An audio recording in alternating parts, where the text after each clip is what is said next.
சித்த வைத்தியம் மூலம் கொடிய நோயை கூட குணப்படுத்தலாம். அது நம் பாரம்பரியம் என்பதை மையமாக வைத்து உருவாகியிருக்கும் படம் கன்னி. குலதெய்வ வழிபாடு, கலாச்சாரம் உள்ளிட்ட அம்சங்களையும் மையமாக வைத்து கன்னி திரைப்படம் உருவாகியிருக்கிறது. இப்படத்தை மாயோன் சிவா தொரப்பாடி இயக்கியிருக்கிறார்.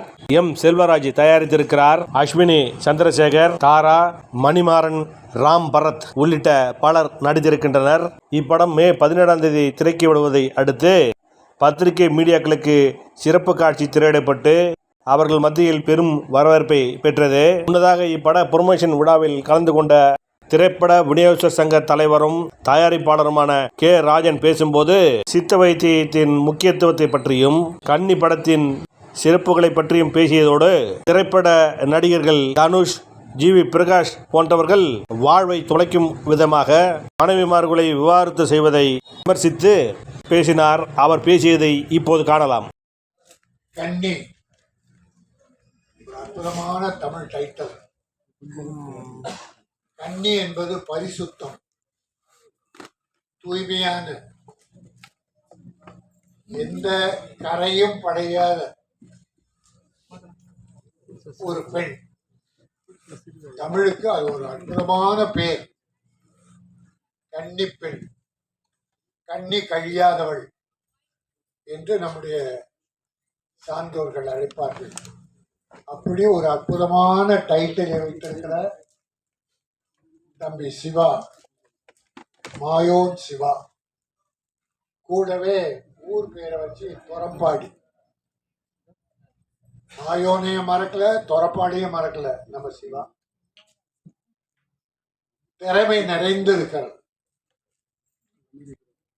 பேச்சு குறைந்திருக்கிறது, திறமை நிறைந்திருக்கிறது. அவர் தொட்டிருக்கிற கதை கரு இருக்கிறதே, தமிழ் பாரம்பரியம், தமிழ் கலாச்சாரம், தமிழ் பண்பாடு அனைத்தையும் உள்ளடக்கிய ஒரு அற்புதமான கரு. சித்த வைத்தியம்.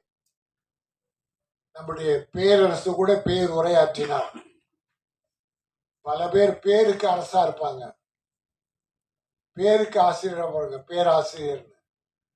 உண்மையிலேயே ஒரு அற்புதமான விஷயங்களை, எல்லா விஷயத்தையும் தொட்டார், விளக்கம் தந்தார். அதான் அறிவுபூர்வமான விஷயம். சித்த மருத்துவம் ஒரு காலத்துல சிதைந்திருந்தது. யாரும் ஏறெடுத்து பார்க்காமல் இருந்தார்கள். அலோபதிக்கு போயிட்டு இருந்தாங்க. தலையில வலினா காலில் எக்ஸ்ரே எடுப்பான் டாக்டர். ஏன்னா அவன் எக்ஸ்ரே மிஷின் சும்மா இருக்கக்கூடாது. பல டாக்டர்கள் படிச்சுட்டு வந்து கோட்டீஸ்வரன் ஆயிட்டாங்க. சித்த மருத்துவனின் சிறப்பு எப்ப தெரிஞ்சதுன்னா, கொரோனான்னு ஒரு கொடிய நோய் வந்த பிறகு படித்தவன் படிக்காதவன் அத்தனை பேரும் அலோபதிக்கு போறது, சித்தா மருந்தை தேடி போனாங்க. இன்னைக்கும் சித்த மருத்துவ கடைகளை பார்த்தா மக்கள் நிறைஞ்சிருக்காங்க. சைடு எஃபெக்ட் இல்லாதது, உடலுக்கு வலு சேர்ப்பது. உடல் அந்த மருந்து ஒவ்வொன்றுமே இலையிலிருந்து, காயிலிருந்து, கனியிலிருந்து, வேரிலிருந்து, ஒரு மரம், நம்ம இயற்கை எண்ணெய் தந்த அந்த மரம், செடி, கொடி, அதிலிருந்து வருகிற மரம். அது சத்து. அது எந்த வகையில விஷமாகாது. அலோபதி சில நேரத்துல பக்க விளைவை ஏற்படுத்திடும். சித்த மருந்து நம்பிக்கையோடு சாப்பிடலாம். இன்னைக்கு பாருங்க, இன்னும் ஒரு 10 வருஷத்துக்கு அப்புறம் சித்தா மிகப்பெரிய மருத்துவமனைகள் உருவாக போகுது. ஆக அந்த விஷயத்தை இந்த படத்துல அற்புதமா சொல்லியிருக்காங்க. ஹீரோயினையும் மற்ற கேரக்டர்லாம் வச்சு. எனக்கு இங்க நான் இது ஒரு ஏதோ சக்தி சரவணன் கூப்பிட்டாரு. நிறைய ஃபங்க்ஷன் நம்ம பிஆர்ஓ சகோதரர்கள் கூப்பிடுவாங்க. சரி, சிறு முதலீட்டு படம் நம்ம போய் வாழ்த்தணும்னு நான், பேரரசு, உதயகுமார், பாக்கியராஜ் வர்றோம்.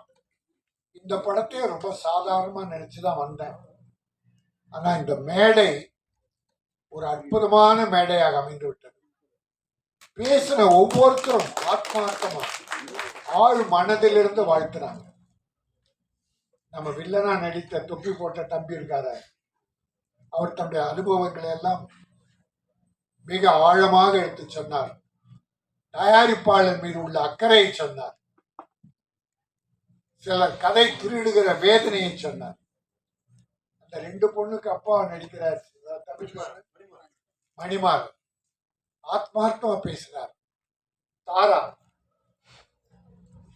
தாரா அவங்க பேசும்போது பார்த்தேன், நம்ம படம், நாங்க வேலை செய்தோம், நாங்க எடுத்தோம், நாங்க லொகேஷன் போனோம். இந்த வார்த்தை ஒவ்வொருத்தருக்கும் வேணும். தயாரிப்பாளர் வேணும், பணம் கொடுக்கிற கருவூல மாதிரி நினைக்கிறானுங்க. தயாரிப்பாளரோட இணைந்து நடிகர்கள், இயக்குனர் முதல், இயக்குனர் முக்கியம். இயக்குனர் இல்லாம படமே இல்லை. அதே போல தயாரிப்பாளர் இல்லாம படம் இல்லை. தயாரிப்பாளர் காசு போட்டு தேங்காய் பூ பழம் வாங்கி பூஜை போட்டாதான் உங்களுக்கு எல்லாருக்கும் வேலை. அதே போல கடைசியில பூசணிக்காய் வாங்கி உடைக்கணும், அதுக்கும் தேவை. இப்படி ஆடியோ ஃபங்க்ஷன் நடத்தணும். ஒரு இசையமைப்பாளர் ஒரு ரூம்ல போட்டு டியூன் போட்டு அது உலகத்துக்கு பரவிடாது. அந்த தயாரிப்பாளர் அவருக்கு வேண்டிய தண்ணி பாட்டில் இருந்து எல்லாம் வாங்கி கொடுத்து டியூனை வாங்கி ஒரு கவிஞரை அழைத்து பாடல், நம்ம போல கவிஞரை அழைத்து பாடல் எழுதி வைத்து, பிறகு ஒரு நல்ல பாடகர் வைத்து பாட வைத்து, நல்ல பாடல் உருவான பிறகு அதை இப்படி இசை வெளியீட்டு விழாவுக்கு அதுக்கு ஒரு 50 லட்சம் செலவு பண்ணி அதை உலகுக்கு அறிமுகப்படுத்தினா, அது தயாரிப்பாளர் ஆரம்பத்திலிருந்து முடிவு வரை இருக்கிற செலவு. அவர் செய்த வேலைக்கு பணம் கொடுத்துட்டார். ஆக இந்த பாட்டு முழுவதும் தயாரிப்பாளர் மட்டுமே சொந்தம். அது என்ன சட்டம் என்னன்னா சொல்லட்டும். ஆத்மீகமா ஆன்மீகமா நினைச்சு பாருங்க, ஆத்மாவை நினைச்சு பாருங்க. எல்லாத்துக்கும் நம்ம பணம் கொடுத்துறோம். அதுக்கு ஒரு சம்பளம் வாங்கிட்டு எனக்கு சொந்தம் சொன்னா அது பேராசை. ஆனா அக்ரிமெண்ட்ல இருந்ததுன்னா கொடுத்தாங்க. அக்ரிமெண்ட் போடும்போது இந்த படத்துக்கு இசையமைக்கிற இசைப்பாளருக்கு இதில் வருகிற வருவாயில் தயாரிப்பாளர் 50%, இசையமைப்பாளர் 25%, கவிஞர் 20%, பாடகர் 10% ஒரு அக்ரிமெண்ட் போட்டா அதை நம்ம ஆனர் பண்ணணும். அதை மறுத்து வாதம்லாம் பண்ணக்கூடாது. ஆக முதல் போடுகிற முதலாளியை துரோகம் செய்துவிட்டு நான் மட்டுமே சம்பாதிக்க நினைச்சு இன்னைக்கு எத்தனை தயாரிப்பாளர்கள் வருவாய் இல்லாம வறுமையில வாடுறாங்க. உங்க எல்லாருக்கும் தெரியும். என்னுடைய மீடியா சகோதரர்கள் அத்தனை பேருக்கும் தெரியும். ஒவ்வொருத்தர் வாழ்க்கையை நான் எங்களை விட நீங்க தான் அதிகமா தெரிஞ்சு வச்சு. ஆகவே ஒரு படம் எடுக்கிற போது இப்படிப்பட்ட ஒரு குழு இணைந்து, தயாரிப்பாளர் செல்வராஜ் ஒரு தங்கமான எப்படி இப்படி ஒரு நட்பு கிடைச்சதுன்னு பார்த்தா, முதல்ல தயாரிப்பாளர் தங்கமான உள்ளம், எல்லாருக்கும் பெரிய மரியாதை கொடுத்துருக்கார். யாருக்கும் பாக்கி வைக்கல. எல்லாரும் நிறைவா அன்போடு நடத்தி மரியாதையோடு நடத்திருக்கார். அதனால எல்லாரும் அவரை சூழ்ந்து இந்த படம் வெற்றி பெறணும். பாருங்க, இந்த படத்தை டேட் அறிவு 17 ரிலீஸ். சரவணன் டிஸ்ட்ரிபியூட்டர், அவர் டிஸ்ட்ரிபியூட் பண்ண போறார். ஆகவே ஒரு படம் வெற்றி பெற வேண்டும் என்றால் எல்லாரும் ஒன்னா சேர்ந்து தயாரிப்பாளர் கை கொடுக்கணும், துணை நிற்கணும். நான் அதனால் இந்த கட்டி நிச்சயம் தமிழ் மக்களின் மனதிலே ஒரு நல்ல இடம் பெறும், வசூல் தரும், தயாரிப்பாளர் மீண்டும் படையெடுப்பார் என சொல்லி, இது தமிழ் பாரம்பரியம், கலாச்சாரம், பண்பாடு மிக்க கதையானதால நம்ம தமிழ்நாட்டில் நடக்கிற சில அவலங்கள் 1-2 ஒரு விஷயத்தை சொல்லி முடிக்க விரும்புகிறேன். அதாவது தமிழ் பண்பாடு கலாச்சாரம்னா ஒருவனுக்கு ஒருத்தி என வாழ்வது. அப்படி பல பேர் நம்ம சினிமா உலகத்துல பலர் காதலித்து நடிகர்கள் வாழ்ந்து கொண்டிருக்கிறார்கள். எங்க பாக்யராஜ், பூர்ணிமா ஒரு பெரிய உதாரணம். இன்ற வரைக்கும் ஒரு இன்பமான வாழ்க்கை, பிறருக்கு எடுத்துக்காட்டுகிற வாழ்க்கை வாழ்ந்து கொண்டிருக்கிறார்கள். ஆனா இப்ப சில காலமா இதை எதுக்கு சொல்றேன்னா, தமிழக இளைஞர்கள் இதை ஃபாலோ பண்ணிடக்கூடாது. எப்படி நடிகர்களை இவங்க ஃபாலோ பண்றாங்க? நடிகர் பேண்ட் கிழிஞ்ச பேண்ட் போட்டு அதை ஸ்டைலா போட்டுக்கிறான், தலையை கோதி விட்டுக்கிட்டா தலையை கழிச்சு விட்டுக்கிறான். அது போல வாழ்க்கையை பின்பற்றினால் தமிழ் பண்பாடு கலாச்சாரம் என்ன ஆகும்? போன மாசம் தனுஷும் ஐஸ்வர்யாவும் கோர்ட்டுக்கு போய் விவாகரத்து. அது ஒரு பெரிய பரபரப்பு உண்டாச்சு. தமிழ் மக்கள் வேதனைப்பட்டார். இதுக்கா படம் எடுக்கிறோம்?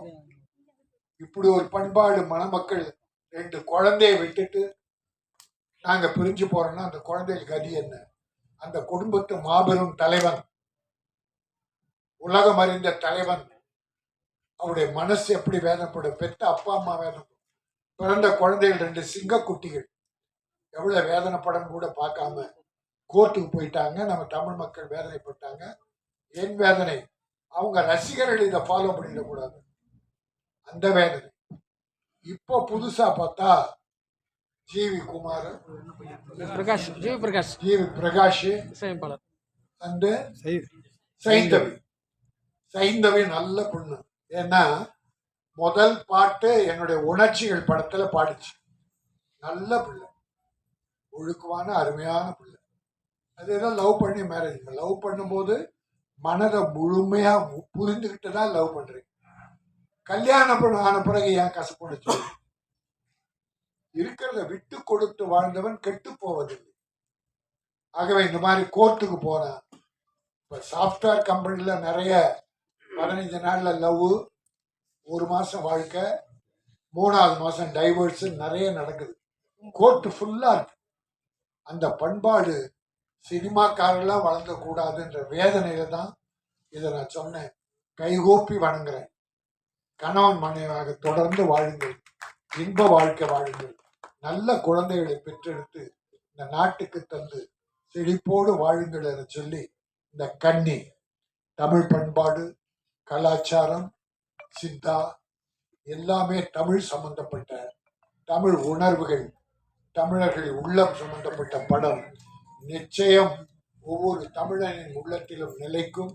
இந்த சித்த வைத்தியம் மிக பெருகும். ஆக இயக்குனருக்கும் தயாரிப்பாளருக்கும் இசையமைப்பாளருக்கும் எடிட்டர் மற்ற நடிகர்கள் அதில் உழைத்த அத்தனை தொழிலாளிகளுக்கும் என்னுடைய வாழ்த்துக்களை தெரிவித்து வெல்க கன்னிப்பெண், கண்டிப்பட வாழ்க.